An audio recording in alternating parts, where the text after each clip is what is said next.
This is Vikram और आज की क्लास में हम सीखेंगे what is the difference between it apostrophe S and it's.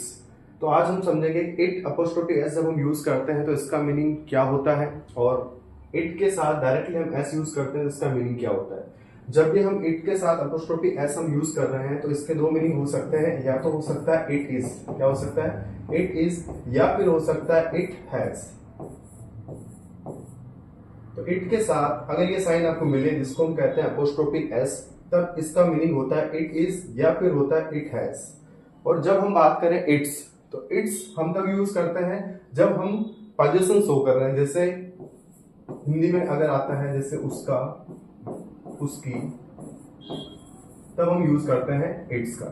Example के थ्रू समझे आप, जब आपको इट अपोस्ट्रोफी एस यूज करना है, लाइक इट इज यूज करना है, तो एग्जाम्पल होगा जैसे मैंने कहा कि बारिश हो रही है, तो सेंटेंस बनेगा इट इज रेनिंग। क्या बनेगा? It is raining. इसको आप चाहो तो ऐसे भी लिख सकते हो, इट्स रेनिंग। बारिश हो रही है, इट्स रेनिंग। इट हैज का एग्जाम्पल है, जैसे मैंने कहा इट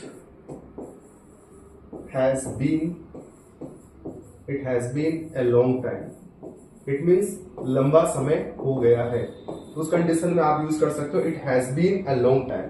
अब now we just want to learn about कि इट्स का यूज कैसे करें। जैसे एग्जांपल है कि कंपनी ने उसका काम पूरा कर दिया है, तो द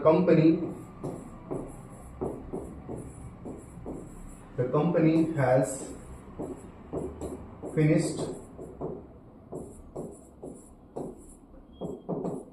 इट्स वर्क। तो यहां देखें, यहां आपने जो वर्ड यूज किया है इट के साथ डायरेक्टली एस यूज किया, ना कि इट के साथ apostrophe S.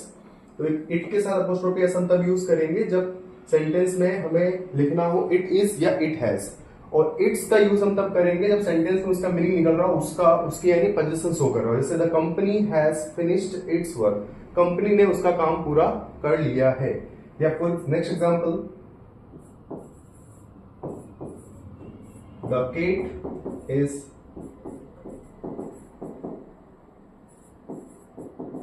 finishing its food.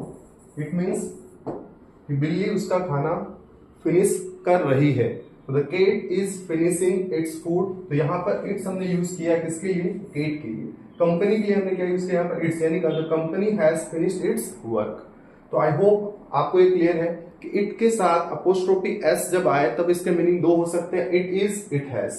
और इट के साथ केवल डायरेक्टली एस आए तो इसका मीनिंग होता है पोजीशन, जिसका मीनिंग होता है उसका या उसकी। आज के लिए इतना ही, मिलते हैं नेक्स्ट वीडियो में। Thanks for watching this video.